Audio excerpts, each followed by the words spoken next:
everybody, what's going on? This is Tony, and I want to welcome everybody to the February episode of Tony Flyin Solo. Guys, it's been a little bit, but we are back. We are up and running, and I have, again, a very special guest with me, master of 80s and 90s and a ton of other stuff, Don Carrara. How's it going? It's going good, man. It's good to be part of the podcast during the leap year month, too, isn't it? Yeah, man. Dude, we the reason why Don and I have gotten together again to do a podcast is because we both agreed that, you know, we've done two podcasts, a couple actually. We did, you know, the Walker Stalker recap. We did an 80s podcast and a 90s podcast. But there's just so much stuff about the 80s that Don and I are passionate about, and we really want to cover some more stuff, mainly some movies that we didn't have enough time to talk about last time, but also some just 80s stuff in general that we might get to. So can't wait. All right, man. So I just think it's going to be a lot of fun, man, as usual. So let's just jump into an 80s movie that I know you and I have watched numerous times, The Lost Boys. Yep. Well, it's a good one. Yeah, man. I mean, I think Jason Patrick. The cast members are dropping like flies, but it's a good one. So Jason Patrick, one of his best movies. I don't think he really did anything after that was really reputable. I mean, it was probably his best movie. And then you have Corey Haim, who is no longer with us due to being a fan of the drugs. But he was on Celebrity Rehab, and dude, he looked like shit. Like he knew something was going to happen. Unfortunately. Yeah, he's one of those ones from the 80s that you felt was going to go that way at some point. It's just a sad story, really, because he was a kid who had a lot going for him in that, and just depressing that he couldn't really get it together in the end. Yeah, you know? And it sucks because his buddy Corey Feldman, the two Coreys, Corey tried to help him out, and I think that he understood where Feldman was coming from, but just still couldn't deal with his addiction. So it kind of got the best of him. But I mean, either way, I mean, Lost Boys definitely one of my favorite films starring him, along with License to Drive. Yeah. But I mean, it was a great movie. Probably my favorite vampire movie ever. Yeah, I absolutely agree. It was definitely well done. It was a nice blend of the horror element with the comedic and some of the tropes of the vampire. I really can't think of, maybe outside of Fright Night. Fright Night, yeah. Which was, it had the campiness too, but I think that was darker. It's probably the best vampire movie that has ever been done. I will absolutely agree with you on that. I think it's become a cult classic as well. Classic, definitely. Kiefer Sutherland too, fantastic, phenomenal, dude. One of Kiefer Sutherland's first and probably the one movie that I remember him from first whenever I think about him. Another thing too that I really liked about it, and I had a really cool experience. So I was lucky enough to go to California for 3 weeks a couple of years ago. My job sent me out there, and it was great. And I went to Santa Carla. It was this part of California. Yeah. They had the Santa Carla, what the hell is it? The amusement park. Yep. And I was like, oh shit, I got to check this out because they filmed part of the Lost Boys here. So I started seeing things that were really freaking me out. There's a scene where Michael gets on his dirt bike and they race across the beach. Yeah. And they go down these stairs, and I'm standing right in front of that where they came down the stairs. I took a picture of that. Neat. There's the carousel that he's like, get off the boardwalk. They're on the carousel. He's like, all right, boys, let's go. And then this was probably the coolest part. So I'm walking out of the amusement park at the end, and I look up, and there's this mummy or a mannequin on the sky ride. Yeah. And that was a big shot in the People Are Strange, music and, intro to the movie. Mm-hmm. So I saw that and I freaked out. Was it the same one from the movie? Was it? Same one, but it had been painted different colors. Oh, neat. So when I took a video of it, and my friend was like, what are you freaking out about? I was like, you don't understand, man. It's the Lost Boys. And he's like, what is that? I was like, I'll tell you later. But I got a picture of it in a video, and it was fucking awesome. And another interesting fact is that when I was there, I did a lot of research on my iPhone because I was like, if I'm here, I want to check out the Lost Boys cave. Yeah. You know? Yep. But the Lost Boys cave is actually 8 hours away from the amusement park in L.A. So they Okay. shot that in 2 different places, but they make you think it's the same place. Of course. It's kind of when we went out to do Jaws Fest and we just assumed everything was in walking distance to one another Totally not on the Martha's case. Vineyard. And they're like, no, this will be like a 7-hour drive or something like that. And I said I didn't even think the island was that long. No. But if we're having a quick sidebar about Lost Boys, my quick one, if I may interject, I think it was in 2011. My wife and I went out to Broadway and we saw this show called that championship season, and Kiefer Sutherland and Jason Patric were both in it. Oh, that's cool. So really getting to see them live, and then Kiefer Sutherland actually talked to the audience at the end because they were trying to raise money as a cast for something. But just to see those two live on stage, and I think it was the first Broadway show for both of them, was really, really neat because I just associate both of those actors still, even though Kiefer's gone on to do a lot of great things with the Lost Boys. It was really well done. It still holds up well today, and surprisingly, something we haven't watched together, I believe. So maybe we can watch that after the podcast tonight. Yeah, we might have to, dude. Now, did Jason Patric and Sutherland seem like they still had really good chemistry? Yeah, because they played these. It was this group of guys who came together to. They had a championship basketball season, but now, of course, they're adults 20 some odd years later, 30 some odd years later. And there's all this different, there's still some bad blood. I think Jason Patric's character was a drunk because I remember he fell down the stairs in the show. Kiefer Sutherland's character was more of the straight, like Arrow type guy who's tried to do well, but they all had their little demons. Mm-hmm. And there was some nice blend of comedy in that, but it was more of a drama.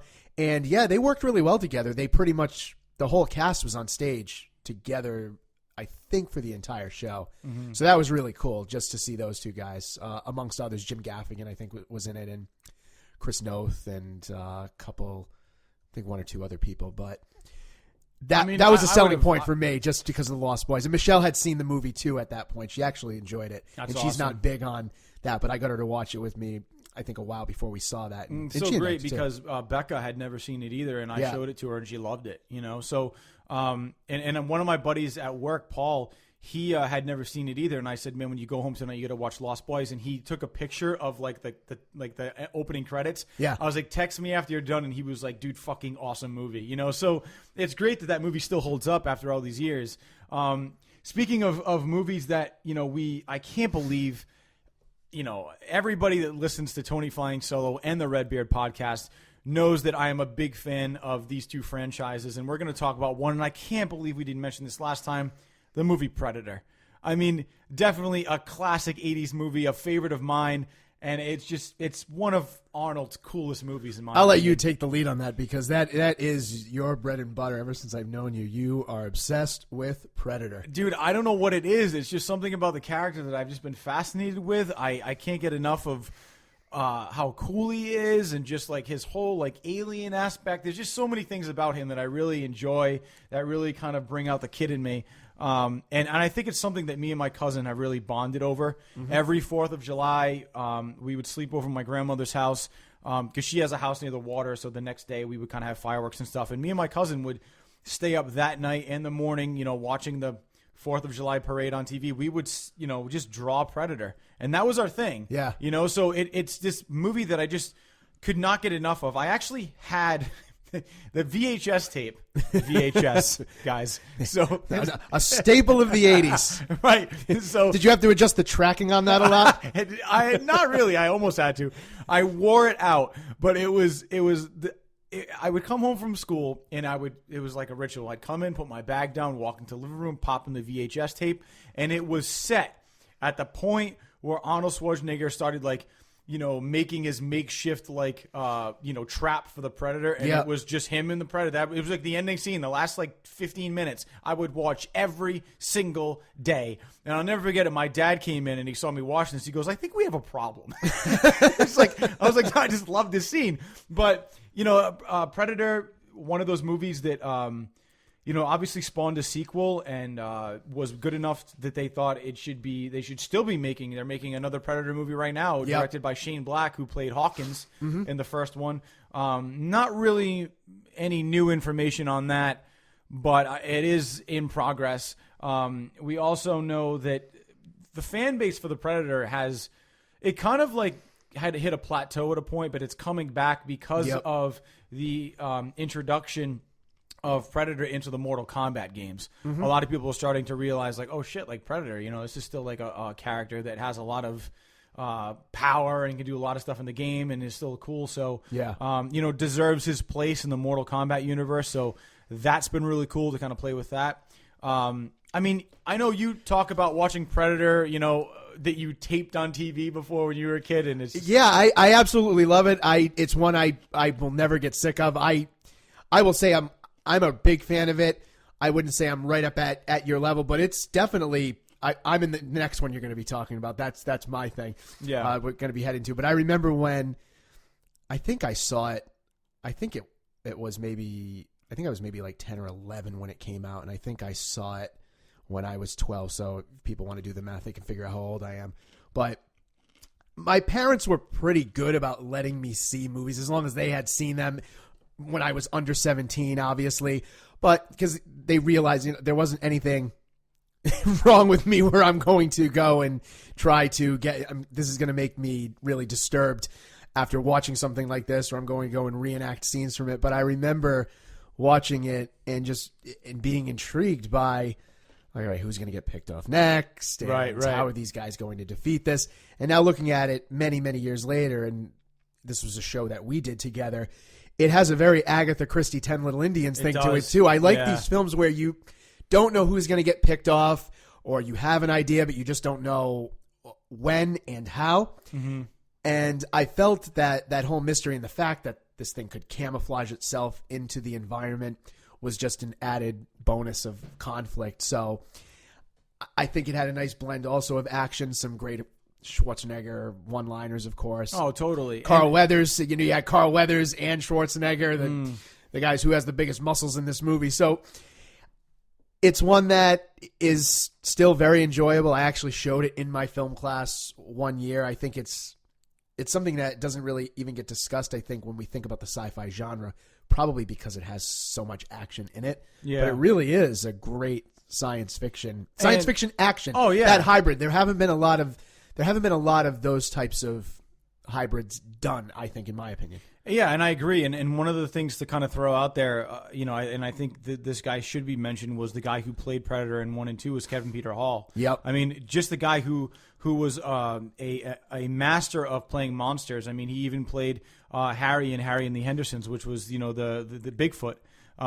Yeah. And I mean, it was really cool that he actually got to do that. Unfortunately, he did die due to he contracted AIDS through a blood transfusion and passed away. But I mean, the guy was over 7 feet tall, was a ballet master, and also took martial arts. And I think that's something to be said because some of you may or may not know that I do teach theater at Rhode Island College, and when I do teach my intro class, I do show kind of like, taking on a costume and still being able to stay in character when you're in something that completely blocks out you as the actor. Nobody knew the face of Kevin Peter Hall when he was playing the Predator, when he was playing, Harry and the Hendersons. You can't see this guy. So he's kind of an unseen character, an unseen actor. But he had the ability to move in a certain way that made the Predator seem alien, made him seem like he was not from this planet. And I think that's something to be said because, if you look at all of the newer movies with Alien versus Predator, the Predators look like the Predator because of what they're wearing and the suits they're in, but they also move around like just like football players, kind of running. They don't have the same cadence and the same movements that Kevin Peter Hall gave that character, which is, I feel like, why these movies aren't doing as well as they could. They have a certain movement that I think other actors should be focusing on. But with that being said, I mean, he did show his face at the end of the first Predator. There's a helicopter pilot, African American, who looks out and sees this, atom bomb like explosion and says, "What the fuck?" And that's Kevin Peter Hall. That was his cameo. Even too, just thinking, because you mentioned Harry and the Hendersons, what a completely different character from Yeah. the Predator. And I know it's, of course, a man under makeup and costume, but when you started talking about his movement and his ability to convey a degree of emotion, even as a villain, I'm just thinking even to Harry and the Hendersons, that scene at the end where John Lithgow's trying to save him from the French guy who's trying to kill him. Yeah. He sends him into the woods, and he doesn't want to go into the woods, and he hits Harry in the face. And it's such a powerful emotion because you were able, as an audience, to see partially, I think those were Kevin Peter Hall's real eyes. Yeah. And, probably elements of his nose and elements of his actual lips. He was able to really convey happy, sad, confused through that makeup. And I think the stuff that Rick Baker did, it's unbelievable looking. I mean, it's better than any type of CGI I could think of. And that, to me, also tells us how good of a performer he was, despite being under heavy makeup. Because a lot of these guys could probably just phone something like that in, get the paycheck. Because it wasn't supposed to be Van Damme who was supposed to be the Predator initially. And that would have been like terrible. A dinosaur. Because he's like my height. And I'm thinking, Kevin Peter Hall as, what'd you say, 7'1" or something like that? But I mean, it has a lot to do. I mean, also, the original idea of the Predator, it was like some fucking dumb. If you look at like the special features or look it up online, it was like some dinosaur fucking stupid thing that never would have been scary. But then they hired Stan Winston Studios to come in, who the guy's a fucking baller. He came in and designed the Predator. I mean, like, when I found out Stan Winston designed the Predator, I was like, I want to go to school to work for this guy because it was fucking the most. Dude, it's the most unique design I've ever seen. It's so badass with the mandibles. I've known you for 12 years, and I never knew you wanted to do go to work for Stan Winston. I was the same way in high school. In fact, I even wrote an essay on it for health class. I wanted to serious? go. I swear to God. That's why I started off in school as an art major, and I was going to go into graphic design, which I was hoping was going to segue into something with like the makeup design. Nuts, dude. Isn't that nuts? Dude, I swear this to is gonna God. This is going to blow your mind, dude. Something else you probably don't know about me. In college, dude, before I decided acting was what I wanted to do. When I took voice and articulation, my presentation that I had, it could be about any topic. My presentation was about how I wanted to work for Industrial Light and Magic. That was my essay was about ILM. Like ILM, I did it all about like Congo and the lava and how they made it look, what they made that out of. Like, I can't believe I didn't know that about you. That's fucking nuts. I wanted to go I've known into you for like 14 years. I wanted to go into special effects, and me too. Dude. And it didn't necessarily matter. I would have done something with the CGI, and I know when I tell kids that, they're like, "How did you get here then?" Teaching, and I love teaching, but I'm still amazed by the level of work that's being done out there. And that's another thing I think that the 80s did so well, and it just started to get better and better along the years, were the practical effects. And even when I show the kids at school some of these films, and even Predator, I just think, you're not looking at CGI here. You're looking at real actors. They're acting with these individuals. It's not against a green screen or any of that.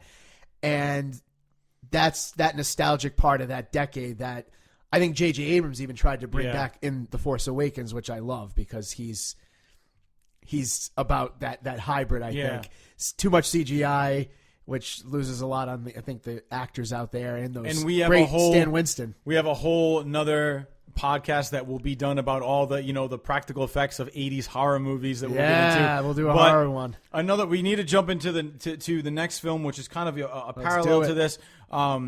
Another favorite of mine, Don is a bigger fan than I am, which is the Alien franchise. And we're going to talk about Aliens because Aliens was in 1986, whereas the original Alien was 1979. So it doesn't kind of fall into 80s. But Aliens, I think, was probably the better of the series. Absolutely love it. I'm showing it right now in my film class, which you've heard me talk many times about.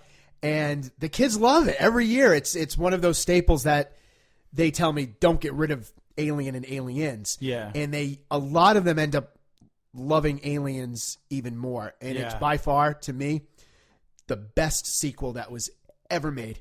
I don't think anything can top it. Fucking awesome. I think in a lot of ways, too, that maybe I shouldn't say a lot of ways, but just a tiny bit, it edges out Alien just a little bit because of the action, because of Ripley's transformation, because of the camaraderie amongst all the characters, which didn't exist in the first one. And I think Stan Winston designed the Queen. Well, actually, who still is one of the best looking like villains out there. Yeah, in terms of puppetry. I'll jump with you on that. I mean, I know that I don't know if I think Stan Winston designed it, but I know that it was James Cameron's idea. Yeah, to have the Queen alien, and if you watch behind the scenes, it took about maybe 5 people to actually operate the Queen. And when you watch the scene between the Queen alien and Ripley, you never see the Queen alien as a whole. You only see pieces of it because it took a lot of people to operate the arms and the legs and the tail and the head. A lot of that, remote controlled. I think it was like 3 people for the head. It was the turning of the head, the mouth opening, and somebody controlled the extra set of teeth coming out. But I showed that, oddly enough, in my class at the beginning of the semester. Last week in January, man, and we were talking about character study and transformation, and women that have played roles that were originally written for men, and Ripley was one of those characters. And I said, can anybody think of a heroine that was originally written for a male that was played by a woman? And a couple of people had, hands up, but I said, I'll give you a hint. It's an 80s movie, and no one could think of it. But as soon as I showed a picture of Ripley, everybody was like, oh my God, Aliens, how did I forget? Because it still is an iconic movie, and people don't forget that. It really is a great movie. And she was nominated for an Oscar for that, which is almost unheard of in for that type of movie, genre. Yeah. Which is, I think, the blend of science fiction, horror, and action. It almost has that trifecta. But that whole battle with the Queen at the end, phenomenal. And I know it's done in very low lighting, so she looks phenomenal. The Queen does in this case, and I just remember that scene where she comes out of the ship and spares Bishop and rips him in half. Yeah, that was so well done, and the kids never expect that, and that's again a practical effect. I remember seeing in a magazine how they did that, and I think Cameron used very, very little. I don't think it was called CGI at the time, and that's why I still think it looks really good, and special effects wise and all. Something else, I mean, to jump into, we kind of talked about the Predator and Mortal Kombat, but they're on March 1st, they're releasing the Combat Pack 2, and Alien is a part of that. I saw that. There is going to be a Queen Alien in that, and I know I only know that because there was a fatality that was done, and it actually, the fatality which they showed was a Queen Alien ripping somebody in half, which is a scene out of the second Alien movie, and I thought that was fucking awesome that they included that, because it was such a cool thing that even now in Mortal Kombat in 2016 they are using that.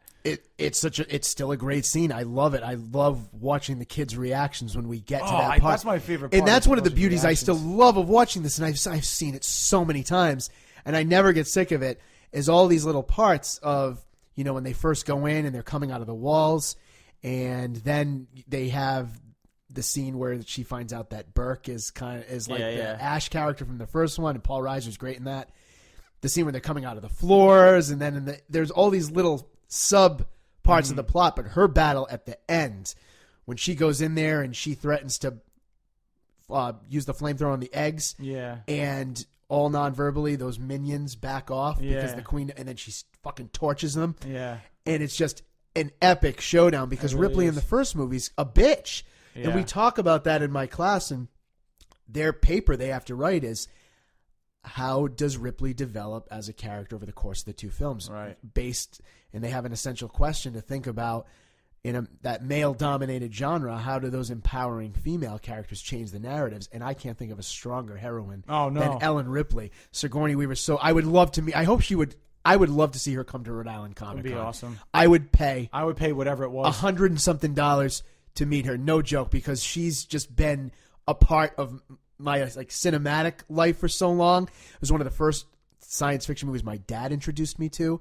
When I was under 17. My parents are very good people, by the way. I'm just going to say that. But I remember him introducing me to that. It's still one of my dad's favorite movies, too. And obviously her famous line, "Get away from her, you bitch." How more badass could that be? Oh, she's awesome. Awesome. She's so cool in that second movie, and that's why I think a lot of the kids in my classes, and myself included, just really love her. Especially she cuts her hair. She even says at the beginning, "I'm not a soldier," but then she becomes one. All the Marines end up listening to her, like the whiny Hudson, and she parallels nicely with Game Vasquez. over, man. I love Hudson. There's nobody in that movie I think that is a weak link. Yeah. And people might debate with me on that. Bill Paxton is phenomenal in it. Oh, awesome. And Bill Paxton, the only person to be in an Alien and Predator movie, Predator 2. And he was in the Terminator. And he was in the Terminator. Yeah, That's right. and Cameron loves him. But yeah, dude, it's one of those. Until I die, it's gonna be awesome. I'm gonna keep watching it. So definitely, man, these movies are. We've only talked about like 3 so far, and it's just like you could tell how passionate we are about these. One that I definitely want to bring up, and it kind of brings up somebody that we all know, unfortunately. Great 80s movies called Labyrinth, and David Bowie is one guy that he passed recently. I can't even believe that he's dead. Well, believe it. Yeah, it's crazy, dude, right? Like I know that like David Bowie and Labyrinth is a big favorite of yours. You're a big fan of Labyrinth and the Dark Crystal. Labyrinth. Yeah, the Dark Fizgig. And that's the other thing of the 80s. Jim Henson, may he rest in peace as well. Those two movies, I think, complement each other. But Jim Henson, man, creating some creepy fucking shit. That's fucking movies. I wouldn't show that to my child. No, dude. And it's a thing. Jim Kelly has nightmares about that shit still. Well, Dark Crystal more than Labyrinth, because I'm thinking of that in the Dark Crystal when they're on those big like rabbits and they go off the cliff, and I was like, oh my god, this is fucking harrowing. And I think like those mystics turn into dust, but. Yeah, Labyrinth. I love the Jim Henson movies of the 80s. Don't know how they'd work today. Well, Jim Henson. I have an interesting piece of trivia later for Labyrinth if we have time. All right. Yeah. Well, I mean, Labyrinth was always one of those movies that, like, I feel like I saw it when I was very young and I didn't really get it. But as I got older, I watched it a couple more times and started realizing that, like, Jennifer Connelly was hot. And then, but then, like, David Bowie, had these really just like he was just so strange looking, and then I always thought I was like, wow, well, he's really talented because he can do those things with those glass balls. And then I found out that was like an actual like juggler who came in and they did that when didn't they put his hands through the shirt or something? Yeah, they pretended they were David Bowie's hands. Exactly. And he's done a lot of there were a lot of optical illusions in that movie, like people walking like upside down on stairs, which that kind of made me. Like that was my first, I think, visual experience with an optical illusion. So I thought that was really cool. Yeah. So many things about Labyrinth kind of, opened my eyes to a couple of things. But I think the most disturbing thing about Labyrinth was when like those things at the beginning like abducted the kid. Yeah. Like I was like, Jesus Christ! Like it was so disturbing to me. Like I was like, oh, somebody's gonna steal a baby. Like that was weird to me. Yeah, I don't know what for Jim Henson, who brought so much happiness to our lives with Muppets, and I think he might have even helped out with Sesame Street. He definitely had some dark. I don't know, like if he just had a dream one night about this shit, and he's like, "This idea is too good to not make into a movie." But yeah, abducting children, animals, kind of going off of cliffs. I think Jim Henson like one day like did some acid and was like Labyrinth. But I think he was doing acid. He looked at one of those fucking paintings where it's like the optical illusion. He's like, I have an idea, and he was like, holy shit, David Bowie. Like, Hoggle emerged from this. that was my segue into the trivia of Hoggle. Hoggle, you remember him? He was like the troll. Oh yeah, he's like, them's my jewels. Yeah, fucking creepy shit. I met at.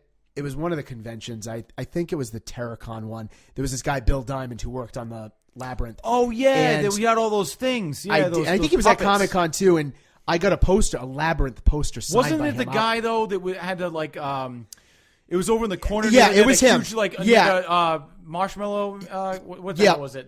They were like the Jim Henson type puppets. Yeah, I remember that. I met him at Terracon, and I talked with him for a little bit. Yeah. And I read a story about Hoggle, and I had talked to him. I said, is this true, like what happened with Hoggle? And I always wonder what goes on after these films are done with props and costumes and puppets. And sadly, I think a lot of these things get thrown out, and it's unfortunate because it's just cinema just dying after the fact, after it's already been filmed. And I guess the Hoggle puppet was shipped somewhere years ago, but it got lost. And then it turned up, I think, at an airport in the lost luggage, like years after, I think. I might be inaccurate with some of these parts of the story. and the puppet was all fucked up. It was just all kind of decomposed, falling apart and all that. But I guess somebody restored it as best as it could. And if you looked up a picture, you could see it. I guess it's in some place now behind glass, which is cool to see. But he told me that he confirmed the story. He's like, yeah. And he said it was unfortunate. And he had pictures. I'm pretty sure I saw some pictures from the set of Labyrinth because he helped design some of the puppets. So it was neat to talk to this guy. I'll also bring this up, and this is really on the line, but it's a Home Alone reference, 1990, but worth mentioning. So this actually came out maybe about like in this November, December months. This story kind of like came to the forefront on the internet, and there was a guy who actually had a Kenosha Kickers jacket. Oh wow! And it was a extra large Kenosha Kickers jacket.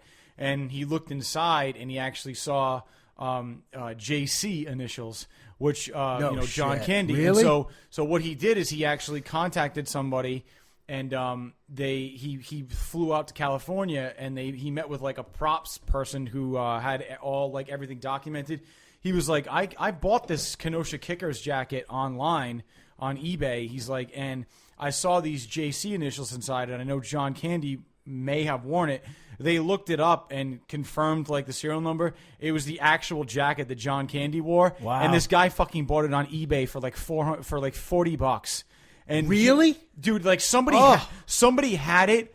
I don't know how they had it. Didn't know what they had. Yep. And this thing is worth like a ton of money now. Oh, bad. Because he's dead, which sucks. But I mean, like at the same time, like, dude, you have John Candy's Kenosha Kickers jacket. Like that is fucking unbelievable. For those of you who don't know what the fuck we're talking about, John Candy, Home Alone, it's the yellow jacket he's wearing when he meets Kevin's mother in the airport. And he's talking about, why he's there, and he's in this band called the Kenosha Kickers. But I mean, like that jacket, there are replicas you can buy, but that is his jacket. That's so cool, man. That's really neat. Like the shit that you just buy online, you had no idea. And I know we talked about this earlier, and eBay, I saw it years ago. I don't know if it was legit. It fucking looked like it was, but it was one of the masks from Harry and the Hendersons. Oh, God. And it looked legit. I even think somebody had put eyes in it or something, because which maybe they weren't Kevin Peter Hall's eyes in the movie. Maybe they were like contacts. Remote controls, or they might have actually been fake eyes that were remote controlled that he could see through. But supposedly it had a certificate of authenticity. It was selling for a decent amount of money. That's like the Jack Bauer jacket that's online. I think it was going for like $800, but it was actually Keith Sutherland's like Jack Bauer jacket from 24. Oh wow! My friend was like, I might buy it, but he never did. Yeah, but if I had money, like if I was wealthy, I would potentially think about some things like this because it's interesting. Well, another movie that, dude, I want to jump into, and I don't know if you know about this, but this was a big 80s movie, and they're going to be making a sequel. So they're making a sequel to Top Gun, which is phenomenal, dude, because, dude, I don't know if Bruckheimer is actually directing this. Oh, he's going to direct it? He's directing it. Oh, wow. Yeah, because Tony Scott passed away. Yeah, Tony Scott, oddly enough, something I read about that recently, Tony Scott was like met up with Tom Cruise a couple years back when he was still alive, and was like, oh yeah, he was like looking around like with Tom Cruise at different locations to shoot Top Gun 2. Yeah. The sequel. And then I guess like one day he just went home and was like, oh, Top Gun, where's my career going? And like blown his head off. No, I think he jumped off a bridge. Yeah. Actually exactly right. So I guess he was like, let's see if I can fly like one of the jets, and then died. But it's just kind of fucked up that like, it's fucked up that he's scouting locations with Tom Cruise. And in that same period of time, we're talking days to weeks. Yeah. Like if I remember correctly, it was like 2 days before he was with Tom Cruise being like, let's shoot there. And then 2 days later jumps off a fucking bridge. Like what happened in that 48 hours where he just decides he wants to commit suicide? There's got to be a lot of personal shit. I want to say he might have been diagnosed with something or he had depression. It might have been like a terminal illness or depression. I'm not sure, but I remember it just being so random. Fucking awful, dude. And then, but I know on a side note, glad that Jerry Bruckheimer's going to be directing it. It is confirmed that Tom Cruise is coming back as he's going to be coming back as Maverick. I don't know in what sense he's going to come back. Probably as some sort of an instructor. Yep. I mean, that's going to be cool if he's an instructor. Also, there's, now Val Kilmer said that he was going to be coming back originally. Like right away, he was like, I'm in. Yeah. And I think Val Kilmer, like right after he like tweeted that, must have gone into a bathroom and looked in a mirror and realized I don't look like Iceman anymore. Or maybe they're like, oh, I thought they said Top Chef. Yeah. Is the movie called Top Heavy? So Jim Kelly. Maybe he can come back and play. Jim Kelly. Maybe he can come back and play an instructor. Maybe. I mean, he won't have to move too much. No, he won't have to move. He could just eat. Yeah. But like Brad Pitt in Ocean's 11, always eating something. But the difference is Brad Pitt's skinny. So, Yes. Yeah, dude. I mean, but Val Kilmer, dude. I mean, I gotta say, I mean, he was awesome he was awesome in The Saint with Elizabeth Shue, who is great. But I mean, dude, Val Kilmer just like so fat now, like it's ridiculous. He's pretty big. Oh, he's wicked fat. So anyway, hey guys, check out check out some footage for Top Gun 2 because you gotta actually see this stuff. It's unbelievable. They have to bring Val Kilmer. They have back, to. But I mean, like I don't know. I feel like this could be the resurgence of Val Kilmer. He could be like, you know what? I need to get back into shape. I need to get my abs back. Top Gun 2, let's bring back Iceman. Because at the end of the first one, they were cool. They respected each other. Like, Tom Cruise, Maverick was not Top Gun. Val Kilmer got the Top Gun award, but they both went out to battle. He saved his ass, and you can be my wingman anytime. And that was it. Yeah. You know? So it would be cool to see him come back and not get...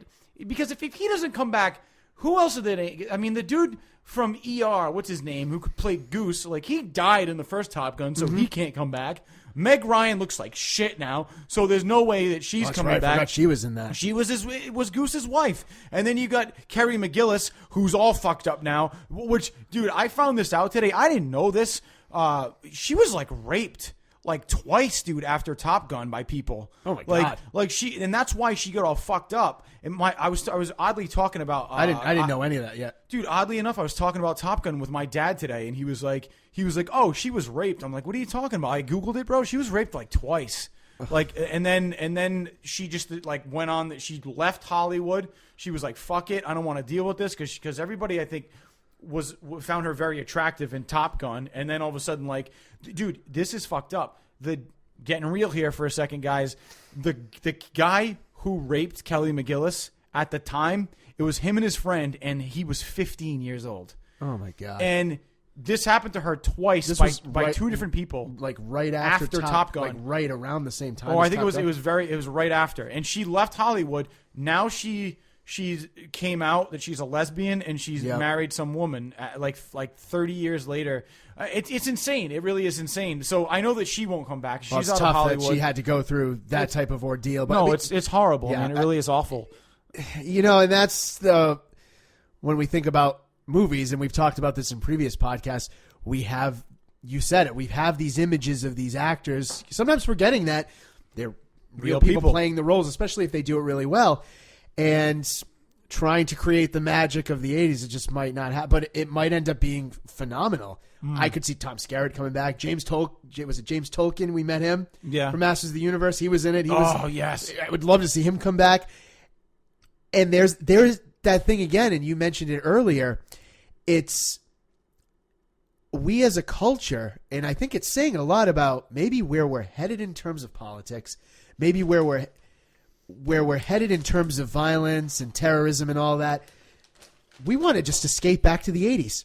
Yeah. You and I were talking earlier before the podcast, the reboot, like the Fuller House, and the thing we watched on Netflix, Kung Fury. If you guys have not seen Kung Fury, you need to check it out. It is just a parody of the 80s. It's only 30 minutes. If you don't have Netflix, you can find it on YouTube. All I'm going to say is Triceracop. Awesome.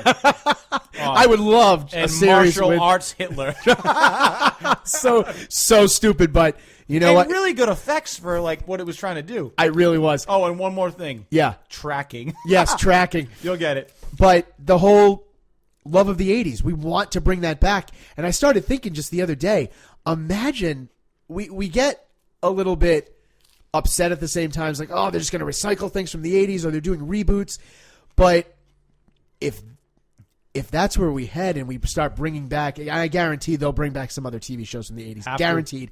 that I think we'd start to accept it, because are we trying to get back to that decade? I'm not saying the fashion sense are going to come back or anything like that. Technology's so far advanced.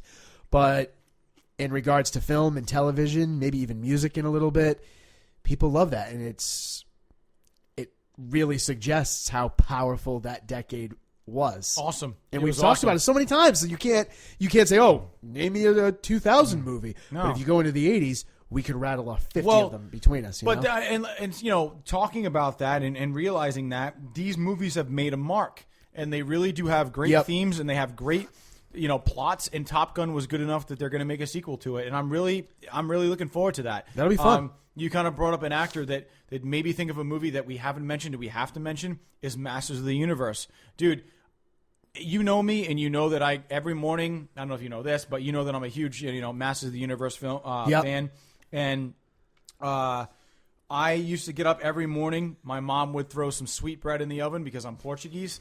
Probably one of the reasons why I was a little fat when I was a kid. So, but not too fat. But not Val Kilmer fat. Yeah, not like really fat, but just like, oh, that girl's not looking at me. Need to lose some weight. So anyway, and it was kind of like there's a picture I found the other day, me holding my cat, and it looks like I had a whole cake. Fucking awful. But anyway, so anyway, I'm whatever. It's different now. So I loved Masters of the Universe. Every morning I'd eat it with my butter-covered sweetbread. Oh, Masters of the Universe cereal? Was there a cereal? No. Because you just said you'd eat it with your sweetbread. No. I mean, watch it with Oh, yeah. What the fuck am I saying? Yeah, I was like, I know there was Mr. T. Imagine that. And fucking Gremlin cereal. I'm like, was there a Masters of the Universe? No, I'd eat it. I have the power. I want my Trap Jaw cereal. Oh man, yeah, and then right next to my Trapper Keeper. But no, so basically it was I would watch Masters of the Universe the cartoon while eating my butter covered sweetbread. So anyway, good.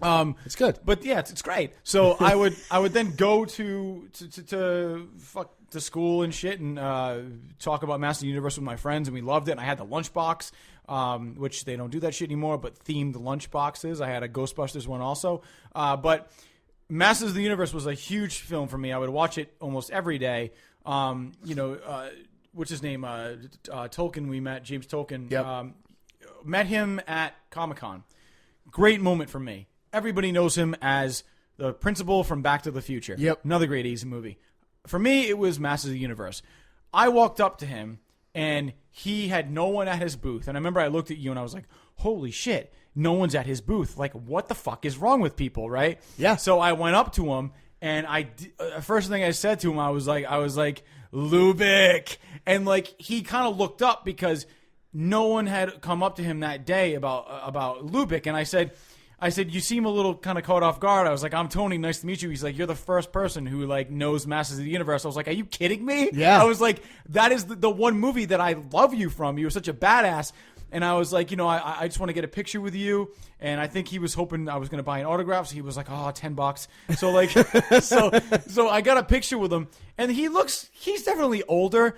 He doesn't look anything like he did, but at the same time, I mean, it was such a cool picture for me because I was a huge fan of his, and I loved his character. And it was just like crazy. It's like, even today, when you meet somebody from an 80s movie who's somebody my age in their 30s, it's just a very surreal moment. And that was a big theme of that. And that was our first year at Comic-Con, and it was the Sunday, so it wasn't busy at all. So, and we met Alan Oppenheimer, who did the voice of Skeletor. Yeah, I was like, what the fuck? I went up. That was a good year. Oh, dude, I went up to him, and there was no one at his booth. Yeah. And I walk up to him, I was like, I used to watch Masters of the Universe every day, and he goes, Skeletor. And I was like, holy shit! Like, I lost it. And then he came up, and then he like came around the table and did like he did some other voices for us. It wasn't Aquaman. Who the hell was it? It was another guy. I know. I can't remember his name. Because I wanted him to do Falcor, but he couldn't think of the line. Yeah. Oh, because I love Falcor from Neverending Story. It was so cool, man. But he was. Atreyu. Yeah. Fucking Falcor. Looked like a fucking horse with whiskers. It was awesome. But yeah, that was a really cool. That was an 80s themed. Yeah. Comic-Con. We met Ernie Hudson that year too. Oh yeah, great guy. He was funny too because I'm a big fan of, Ernie Hudson from Ghostbusters when he's like, I've been with these guys for 3 months and I've seen shit that'll turn you white. Like, that was hilarious, right? But then there's also, I know what you're gonna say, but then there's also the Congo. Not an 80s movie, but one of my favorite Ernie Hudson movies. He's a great actor. He I is. love seeing him. He's just a very likable character too, and I think he was one of the biggest actors they had that year. Super cool guy. You know what's funny is that I went up to him and I said, loved your work in Ghostbusters, one of my favorite movies of all time, but I really liked your work in Congo. And he goes, wow. He goes, thanks. He goes, I like that movie too. Like, that's what he said. Like, no one else gave a shit besides like me. I was like, you were awesome as Monroe. I love that movie with Tim Curry. Yeah. Who, we've talked about Tim Curry. Jesus Christ. I hope he's doing better. Yeah. The other thing though is that my buddy Andrew Kavanaugh ran into Ernie Hudson. He was just walking around Comic-Con, like, meeting these other celebrities. Yeah. And my buddy Kavanaugh goes up to him, who, by the way, I already talked about him, guys. Kavanaugh's Corner, video podcast about movie reviews on Redbeard Podcast. He ran into Ernie Hudson, and he goes, Mr. Hudson, he's like, I can't believe I'm just seeing you walk around. He's like, oh my God. He's like, I'm a big fan of yours. He's like, oh, thank you very much. And then he goes, I just have to say, he's like, you out of all the movies I've seen, he goes, you taught me one thing. And then he goes, what was that? And he goes, if someone asked you if you're a god, and at the same time they went, you say yes. I was like, that is fucking awesome that he got to share that moment with him. Well, I think before we actually went and met him, he was at a table and he came over and shook our hands. Yeah. And it's just, you just assume these people are going to be nice because they're at the convention, and he really was. He was just a cool guy. Cool guy. And that just makes me love him even more. So, yeah.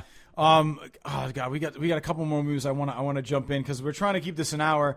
Right now, yeah, because we have to order food. Yeah, we're gonna order some food definitely. Yeah. But one of the other movies that we have to jump into, I know you and I have a really big passion for this movie, which is the first Batman directed by Tim Burton. Fantastic. One of Tim Burton's best. I think the movie that brought the Batman franchise alive. Yes. Without that, and without the brilliance of a now returning actor, Michael Keaton, people I don't think would have respected and been as familiar with Batman as they are today. Absolutely. And I remember seeing that in the movie theaters. I remember having the VHS. Yes. And, back when VHS were awesome. And at that time, they didn't even have, if movies actually came out for you to buy, that was a good thing because not every movie was out like that, but they had those special ones. And, Jack Nicholson Killed and Michael Keaton. I still think Heath Ledger was better, but Jack Nicholson's performance was like what you know from the comic book and the iconic smile. And that's what I was going to say, and though. Like, really fucking dark. I it love was. Tim Burton's vision, and I love Batman Returns. I know that was, I think, 90, but that first Batman, I think, defied Michael Keaton, I think, changed a lot of people's opinions. What I was trying to say is the naysayers, a lot of naysayers who didn't think he was going to be able to pull that off. And I think he really portrayed Bruce Wayne as not more of a vulnerable character than what we see in the Christian Bale version, but maybe a little bit more subdued in the way he was. But then as Batman, I just thought he nailed it. Well, with and Batman, Well, with Batman, I mean, it was definitely a darker Batman. I mean, because you think about that, like any Batman that was done before that was the original Batman that was on TV, and it was like, hey, Robin, let me get that thing, and whatever. Yeah. And it was like really cheesy, but it was what people knew. And then you got Batman, who was the darker side. His opening line from the movie, he grabs that guy and he's like, I want you to tell your friends about me. He's like, and the guy's like, what are you? He's like, I'm Batman. Like, it was like, holy fuck, this guy means business. Like, this guy's serious. And then he's got that fucking badass car that like no one, the Tumbler, cool, but Batman, that was a fucking Batmobile. Yep. Like that shit was awesome. I just remember like it's, the fucking miniguns come out and it blows through the wall and it's bulletproof and, shields on. Like it was just so cool, and it was just, there's one scene in Batman that I don't forget and people are going to laugh and I'm going to admit this and I know I'm going to regret this, but like when I'm at the gym, I listen to the Danny Elfman Batman theme, and it's 2 minutes in, right to the point where if you watch the movie, the music that I listen to is where it starts, where you see the Batmobile coming through like the Tim Burton-esque woods where the trees have no leaves. Yep. And it's like dun dun dun dun dun dun dun, and like that fucking pumps me up to like run. You know what I mean? Like I get amped up because I'm a movie guy. Like I'm watching the movie as I run, and I'm Batman. I'm fucking let's run. You know, so but that scene is iconic for me because it really shows the Batmobile and how just like, you know, Kim Basinger's trying to put the light on and he's like trying to hide his face, and it was just like, and then he drives into the fucking cave. It's just so cool. And Tim Burton, you know, it's a Tim Burton movie, and just from looking at that, yeah. And even in that, that's probably Tim Burton's only movie that actually doesn't look like it's over the top in terms of the set and the costumes. There was a sense of realism in that, but I think where Tim Burton did his thing was with some of the mobsters when you know, Jack Napier as the Joker goes in there. That's a Tim Burton scene, and he shakes the guy's hand and he turns into a skeleton. And some of a couple of the scenes, maybe some of the stuff with like the Jack Palance character, like up in his penthouse there. But I think are my number one. Yeah, a guy. Yeah, he does a. Yeah, I know, dude. Movie line crazy. Movie line autism. That's okay. That's okay. You know, we all have our specialties. I've told you that. I told you that. And just remember, you know, that's okay. Yeah. But I'm glad you did. Yeah. See, there it goes again. It's just it's amazing how anything else gets in your head. I don't know. You know? What a dick. I'm afraid, like, when you get married in like a couple months and say I do, it's gonna be like, you are my number one bride. Fucking dumb. Oh, that's so dumb. Anyway, this cake is gonna break. Oh man, this is what not having food does to you. Oh God, we're talking about Batman. Not the Val Kilmer. No. But it's hard to believe. Hey guys, remember when I was Batman? Look up the meme. He's sitting at this table with a shirt. It's a white shirt, a button down. Yep. Hilarious. He's really fat, really creepy. Wicked fat. And you know what's scary about that Batman movie? It was directed The Lost Boys. I'm like, where did you go wrong? Chicks take the car. Shut up, idiot. But that's what. Yeah, there were definitely the cheesy lines in Batman and Batman Returns. But what I liked about having the Tim Burton one, they just should have stopped after that, because Keaton, to me. And I love Christian Bale. I love what he did. But there's just something about Keaton, I think, was he maybe even a little bit older than Bale was at the time. There's just something about that version with Keaton versus Nicholson, and Nicholson stole that movie. Yeah, he did. I mean, it looked like he just had so much fun with that part. And I just remember laughing my ass off at some of the, even when he like killed a couple people, the way they brought the comedy out and really, again, just shows how talented Jack Nicholson is. Bob Gunn. Yeah. Blows his head. I mean, I think Jack Nicholson definitely brought out the comic book, esque Joker, whereas Heath Ledger made it a little bit more realistic, modern-day Joker. I also feel that, if you guys are not aware of this, there was one scene at the very beginning of the Batman movie before he grabs the first guy, where you're actually looking down at Batman, and you see him standing on a ledge, and he turns around and his cape follows him. Mm-hmm. If you watch that, the fluidity of it is almost like a drawing, where it is actually it's not something that they filmed. It's taken out of the Batman cartoon, where his cape turns, because it is like watching a cartoon, but it was awesome. Yeah. So take a look at that. But jumping into another movie, but even just quick, if I can just say something quickly about Batman, that one of the scenes I also really liked in that, and I think it highlighted too how Batman was a really good guy, or Bruce Wayne was a really good guy, is when he actually tries to save Jack Napier from going into that vat of whatever was the acid or whatever it was. You made me. Yeah, I thought that scene was really cool, and it just established. I know there were other Kim Basinger's character and a couple others, but it really was just those two. It was their movie. Whereas the newer Batmans, it's more of that ensemble that has been created. And I like what Tim Burton did with that. And I think he even upped some of those things for Batman Returns as well. Yeah, definitely. Another movie that I know we wanted to jump into was, we talked about Big with Tom Hanks, which Great is movie. What's that? It's a great movie. Oh, great movie. And I think it's funny because it's one of his early movies, but one of those movies that just really brings out the kid in you. Like I think as you grow older, you forget what things are just, genuinely fun.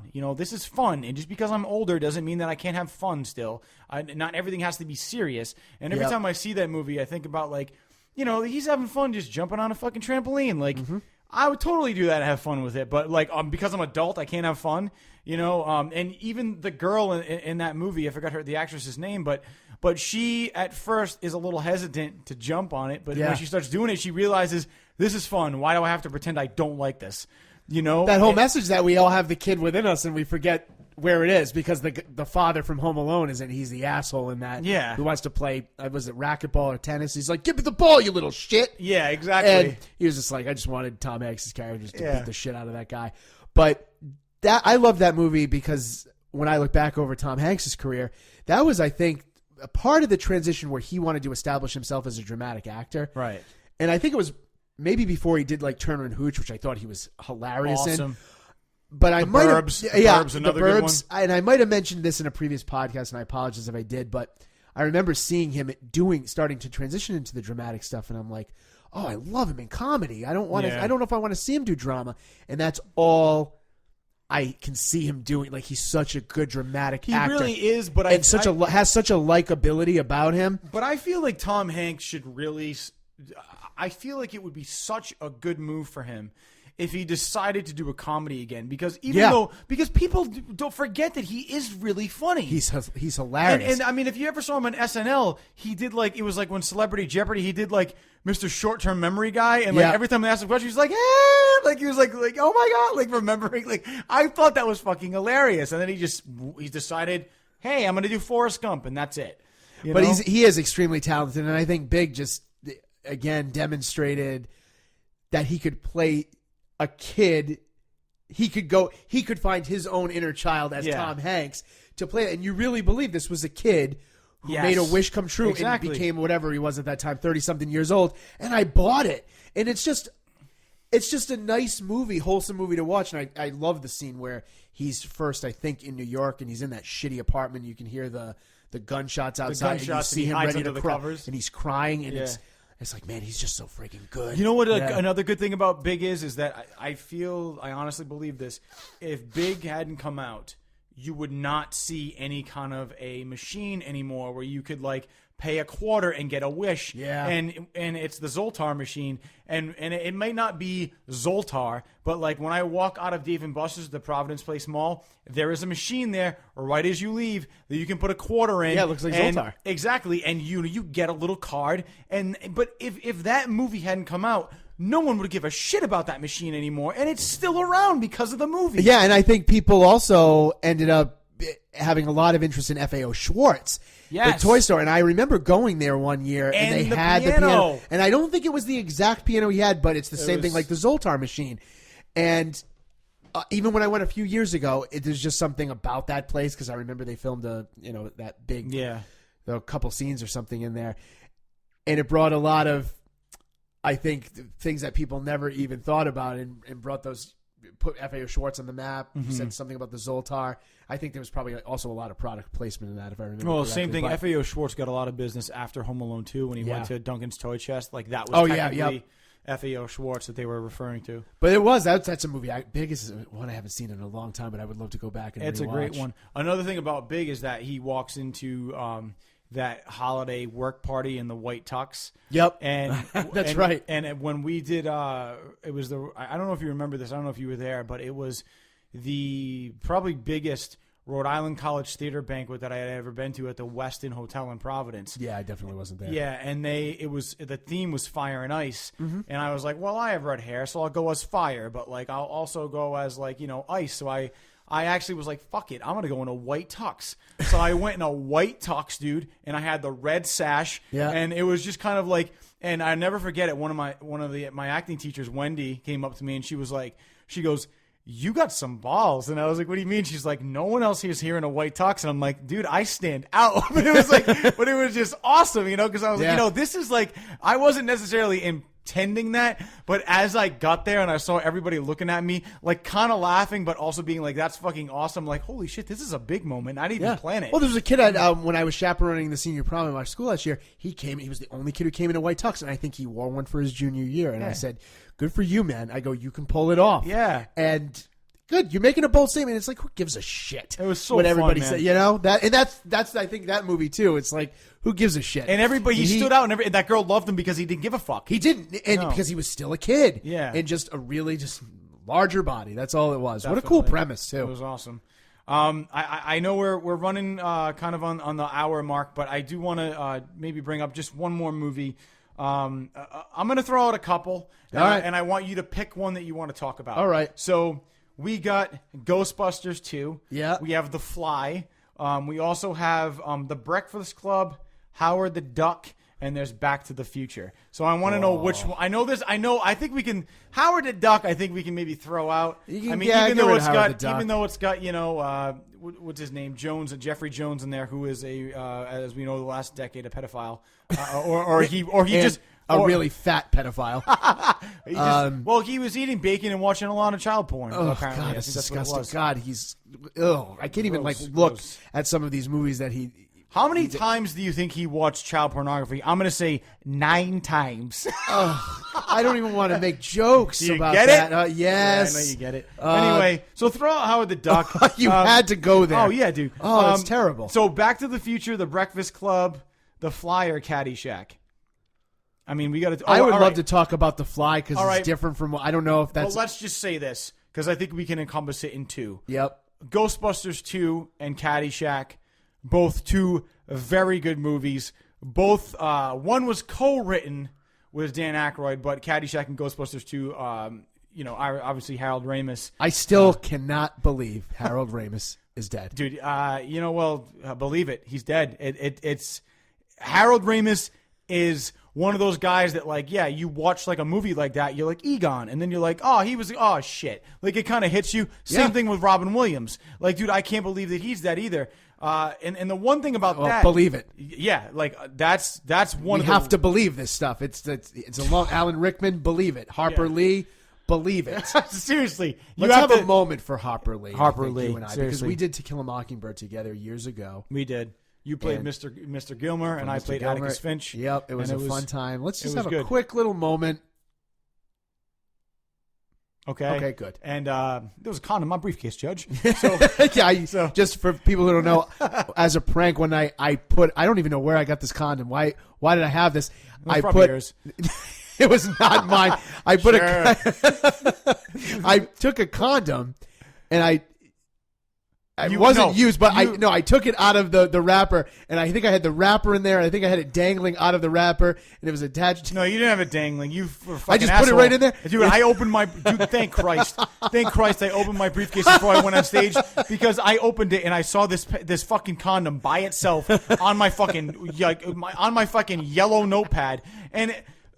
there was a point where I was like, is somebody fucked up to put a used condom on my fucking legal pad? And I'm like, what the fuck? And who has a vendetta against And then me you here? walk up to me with a fucking Don Carrara toothpick in your mouth, and I go, it was a Mr. Gilmer toothpick. Whatever. I go, oh, this is. I was like, somebody put a fucking condom in here, and you go, oh, really? You're like, man, that sucks. And then I look at you and I go, yeah, it does suck. And then you just lost it. And I was like, fuck you. And then I literally. I couldn't hold it in. No, I know. And then I ripped it out. And then I went on stage and Atticus Finch was stellar. But dude, I swear to God, dude, if I had opened that up on stage, I might have fucked up. Because I was like. I'm being really serious. I would have felt awful if you fucked up. That was not my intention. Yeah. It was just. But I knew. See, I knew you were. But 1 year. I knew you were a good actor. Yeah. That you would not friggin' break in that character at all, but I love the sidebar. I fucking got you back, dude, in Kung Fu Babies. He's playing a character that had to open up a desk drawer, and I was like, this motherfucker. It was like 3 years later. I'm like, awesome. He's never gonna know what's coming. He waited. I printed out this fucking picture, the grossest shit I could think of. It was like a 90-year-old woman, spread eagle, naked. And I printed it out in color, right? And then I went to fucking CVS. I had my girlfriend at the time buy me Magnum condoms, right? And I fucking put this Magnum lubed up condom right on this fucking 90-year-old pussy on this picture in his desk drawer. He opens up, like, now he was supposed to open up a drawer and close it, right? And that was it. He opens up the drawer, and the equivalent of what I only saw visually, this was the sound. He opens up the door, and then he goes, oh, and then shuts the drawer. Like, did I make a noise? Your face said it all. You were like, oh, and because you didn't expect it. And I'm in the back as a security guard, just like losing it, and I had to walk out because I couldn't take it. I was like, fucking victory. And then I also put a bunch of Hooters like things in your briefcase, but you I said caught it felt that heavy. Yeah. Well, I think there was like bricks or something. No, it was like the Hooters like table tents. Oh, it said like $9.99 wings. Yeah, why we had those? I know. Because I stole them from Hooters. But anyway, so getting into little sidebar about our lives. Yeah, I mean we talk about Harold Ramis and Caddyshack and all those stuff like.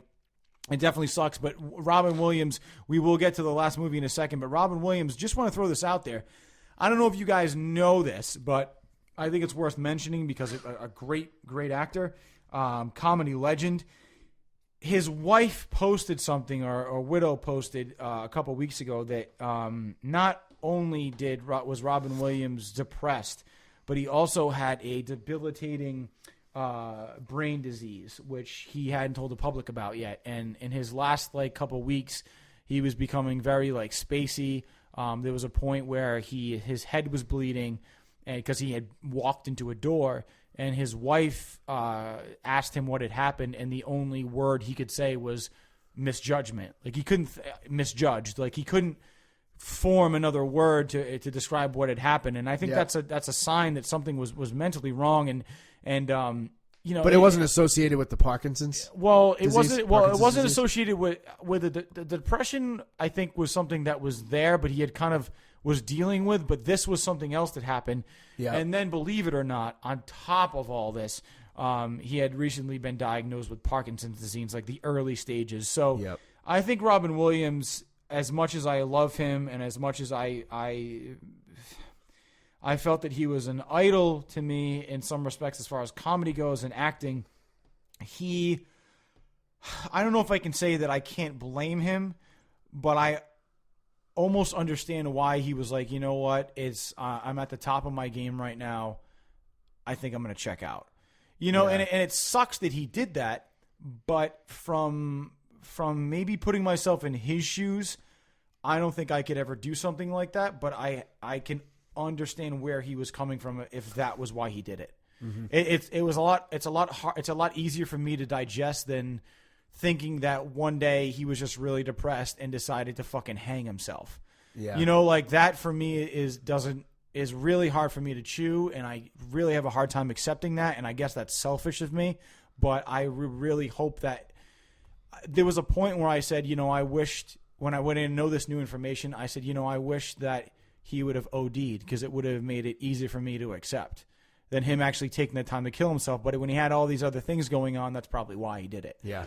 But just wanted to throw that out. I wanted to throw that out there to you guys. If you didn't know that, there has been some new developed information, and that might make everybody have a better understanding of what was going on. So it's up to you, man. We got The Fly, and I think it's between that and The Breakfast Club. Yeah, you choose. You choose. It's your podcast. I'll go wherever you want to go. Let's just do The Fly, man. All right, let's do The Fly. The Fly. We'll end it on The Fly. Jeff Goldblum. You can't go wrong. Awesome. Where's he been? Well, new commercials about apartments that are fucking awful. Yeah. At least he's in Independence Day, too. Yeah. But I loved The Fly. I thought that was a very scary, in terms of a remake, very dark, very frightening, very gruesome. There's just nothing happy about that movie at all. No. And do you know that I saw The Fly for the first time 2 years ago? Oh, really? Dude, I had seen parts of it, and then it was on one day, and I was like, fuck it. What do I have to do? And What'd you think? Did you like it? It was a lot, like you said, darker than I thought. It was fucked up, and it really got gruesome at the end with the death and the other guy that got all fucked up. Bleeds the acid on his foot. Oh, it was and fucking on his hand. It's gruesome. Dude. I mean, it's the 80s practical effect. The special effects are phenomenal. They are for the time. But now it's Jesus. But no, I even think a little bit it's still because whoever did the makeup for him won an Academy Award, I think, for the At makeup the because time, it's the yes. hybrid of human Yeah. fly. But Do you know if now I'm assuming, maybe I'm wrong. And Yeah. was that a gymnast, or was that him like flipping around and landing? And no, I definitely think it was like a it was gymnast. Of course, stunt I would double. think Yeah, that. Yeah, But there's part of me like, oh, it'd be so cool if it was him, if he went to that length to learn that. But because his body type didn't change throughout that. Yeah, and I think the walking on the ceilings is just the inverted camera. They'll be spinning around, of course. And just everything from just the telepods and his descent into madness. It's a guy that's his hubris, his tragic flaw. You know, that overweening pride, I think, of trying to establish himself, and he doesn't want to wait for the Gina Davis's character to be there to film, and he's like, fuck it, he has the fight with her, and he gets in, and it works, and he doesn't think about that little contingency, of little consequence of this little tiny organism getting in there. And then he like has increased like stamina and endurance when he's like banging Gina Davis, and then like he's got the which I thought was kind of like interesting, like okay, like that's an interesting side effect. And then it was also the little hairs on his back. Well, the hairs on his back, but it was something else too that happened. I just had it in my mind and I forgot what it was. The gruesome nature. Oh no, it was him like throwing up on his food before he had to eat it. I can't to this day. I can't watch that. His fingernails fall off too. Dude. David like Cronenberg ears coming off. Really just decided to like, okay, here's a 10. I'm going to go to 20 on this thing. Oh, yeah. I'm going to go past the line and make it as great. I would love to have seen the original cut that probably didn't even get an R rating. Not literally. I really don't want to see that, but I just think, in speaking here, what did he actually submit initially that would not have passed? Because it's fucking disgusting. Well, it was the other thing the other scene I was just trying to remember. I love that scene when he goes into the bar and like breaks that dude's arm. I know, it's so unexpected. That's horrible to Didn't watch. Expect it, yeah. And I love how he just leaves. I'm like, that fucking guy like doesn't know what just happened. And the metamorphosis, his transformation metamorphosis, I thought was so well done. The way they did it in stages, and you see it from the stamina to those coarse hairs on his back to the appearance, breakouts on his skin. Yeah, then his hair falls out and the nails, and it's just it's really disgusting. It's not for the faint at heart. Is that the right appropriate term here? But in terms of cinema, in terms of a science fiction film, it's a really compelling story, and you do feel badly for this guy. Yeah, definitely. Even though he really causes his own demise, and that's one of the big issues we talk about too in my class. That it's the human flaw. And have you showed that? I showed it my first year I taught it. I haven't showed it. Did people like it? They actually did, but there's certain things. Even though I have the permission slips and stuff. After I showed it, I'm like, I don't want to show that again because to me, it's even more. I showed it for the storyline, of course, not necessarily the gratuitous nature, but really looking at how one person can cause his or her downfall. Yeah. And that's the beauty of it. And I thought Jeff Goldblum was really excellent. Jeff Goldblum, I think, was he nominated for that? I think he might have been. Maybe, well, it's potentially. interesting because it's like you see Jeff Goldblum in The Fly, and then like I don't remember anything until like I'm in Jurassic Park. Yeah, he was a great performance in The Fly. It really was. Yeah. He played this intelligent human being and then this tortured soul. And I remember the iconic part of that movie is when he actually like transforms into what would look like a human fly and the skin falls off. He's all fucked up. And he holds the rifle up to his head. Yeah. To get Gina Davis's character to kill him, and she shoots him, and that's like the end of the movie, and it's sad. It's a sad ending. Yeah, because I don't think he meant for that to happen. Yeah, and I think David Cronenberg created that sadness with what I believe in that case was an animatronic puppet. I don't think of course. Yeah, underneath that. And then just seeing that whole thing go down, it's just not an uplifting movie at all. No, and then so dehumanizing. And then there's also, when he was in Jurassic Park, that was the first time that I really knew who Jeff Goldblum was because at that time I hadn't seen The Fly. My parents were like, "Oh, he's great. Yeah, you should watch The Fly," and I just never got around to it. But another great Goldblum movie along with Independence Day and. You do expect to see dinosaurs on your dinosaur tour, right? Yeah. So I just think he was great, and he was the comic relief in that. So it was good to see, the serious, more horrific kind of dark Jeff Goldblum to the comedic but serious, Jurassic Park, and then also the really great, I thought, actor in Independence Day. Yep. It's just enough time to take him down. Do your stuff. Fucking Independence Day. There it is again, bro. So it's amazing how many quotes are in that. Dude, I don't know how I do it. They're just there. I know. It's I'm telling you, it's a special talent. You should possibly think about going on AGT. For reciting movie lines. Yeah, I don't know if they've had it. Oh, Jesus! Yeah. I don't. What the hell was that? It was my fucking USB popped out of my iPhone charger. I don't think they've ever had anybody like that. It could just be like. It could be like your trick. You could just have them give me a movie. I'll do a give quote. them a movie. They would give you probably the most obscure thing. Give me a movie right now. Just first thing comes to your mind. Viva Zapata. Never heard of it. Fuck you. No, give me something else. It's a real movie with Marlon Brando. I don't. Yeah, I know. All right. Come on. Okay, I have to give you something that's a little bit more mainstream. No, I gotcha. All right. Let me think about it. Hold on. Let's go Jaws 3. Jaws 3. All right. Go through your Rolodex in your mind. It might take a little while to get there. Jaws 3. It's like the mother. She's in the pen. She's here. I don't know. Dude. All right, there's one. Let's see. Else? Let's give him another one. Nightmare on Elm Street 6. Nightmare. Oh God, 6. Fuck you. Okay, so he's not that good. Well, I would say Nightmare on Elm Street. Nightmare on Elm Street. Yeah. Oh, God. Come on, do it. You have an audience to prove this to. Oh, God. Nightmare on Elm Street? Jesus Christ. All right. How about The Dead Zone? Oh, The Dead Zone? The ice is going to break! So, yeah, but that's an inside joke. All right, keep it going. Honestly, I got to be honest with you. I've seen The Nightmare on Elm Street once. Once, dude. That's it. Let's go Howard the Duck. Howard the Duck. I've never seen it. Fuck really? You. No, I brought it up to you because you saw it. Oh, I thought you I will be honest seen with it. you. I will be honest with you about if I've seen it or not. People are going to hate me now. Wow. We'll have to watch it. It's terrible, but we can watch it. Why would I see it? Because the fucking pornography guy's in it. All right. It's terrible. He's probably seen Howard the Duck himself 9 times. Okay. Oh, God. All right, keep going. You're wicked fat now, too. Wicked fat, dude. Hey, guys, now another movie. Come on. The Saint. The Saint? Oh, my God. Fucking awesome. Jesus Christ, The Saint. The Saint. Val Kilmer. I was thinking about this today. Let's see. He goes, what do you think about this cold fusion stuff? Sounds like a kind of mumbo jumbo to me. Okay, that's what he's like. Maybe that we could go on AGT together. We'll just be a duo. I'll just rattle off the movies. Yeah, people aren't going to know that that's not pre-planned. All right. But it'll be so fast. You can just my do God. And then we'll bring it out to the judges. We'll just have to school you in a lot of different genres and decades of stuff, so you can really add more to that. Oh my God. Rolodex of film. We'll call you the Rolodex of film quote guy. Oh my God. The RFQG. Jesus Christ.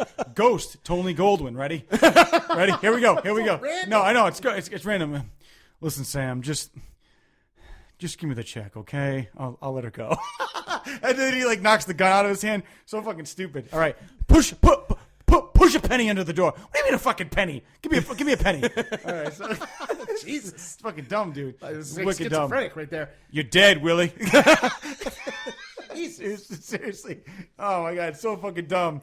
So Even though I know, dumb. just because I want to hear one. Adventures of Babysitting. Adventures of Babysitting. A check! I work on a cash-only basis. You send me the cash, and I'll give you the wiener. But I don't have any cash. Then I don't have a wiener. It's fucking awesome. Oh, God. What's this? There's only 45 here. You owe me 50. Well, that's all we have. Well, you don't Save have it! Yeah. Save it! Spreading rumors about I me, kid? don't have $50. You don't have a car. Yeah, you don't have a car. All right. Vincent Anyways. D'Onofrio, another one who is, Vincent D'Onofrio. Wicked fat. What the fuck happened to that guy? he was Jurassic World. Well, no, Vincent D'Onofrio did Adventures of Babysitting, and he was like Thor, and my mom, even to this day, is like, he was sexy in that movie. I'm like, well, that's awkward that you said that, but I can see that. And then he was like, he decided that he was going to do like Law and Order, and I'm sure between, or whatever, he was on like CIS or some shit, some stupid cop show. And I think between Adventures in Babysitting and that, he just decided he liked ice cream cake. Yeah. And then he was probably like, do I uphold the law or do I go to this place and order? Lots and lots of food. That was fucking good. That was fucking awesome. Oh, that Will was this good. make the edit Oh, for this that was podcast? awesome. I don't even know what the hell we're talking about anymore. Oh, my God. Anyway, well, listen. Can I have Maxine say hello? Maxine, God. come here. Oh, the dog. This is my dog. Oh, God. Maxine, come on. The one She's time not I going wanted to you- say anything now. Maxine, come here. Come here. What are you doing? All right, she's not going to say anything. All right. Anyways, look. The one time she's Of quiet. course, dude. She's going to be shy. Here she comes. Hey, so this is it, guys. Don, I want to thank you again for being on the 80s Part 2 podcast because it's awesome as always. It's Friday night. I had nothing going on anyway. Yeah, you would have done it regardless. No, but I would have. It's always a good time. Thanks for inviting me. of course, man. We're going to have to do like another one, you and I. because 80s horror. 80s horror. That's coming at 80s, some point. We're going to do 80s and 90s horror. Let's do it. I think we can encompass We them both. Absolutely. But guys, thank you for listening for the February episode of Tony Flying Solo. Good to be back on the solo show, and I will catch you guys next month on the next episode of Tony Flying Solo. I'll talk to you guys soon. Later.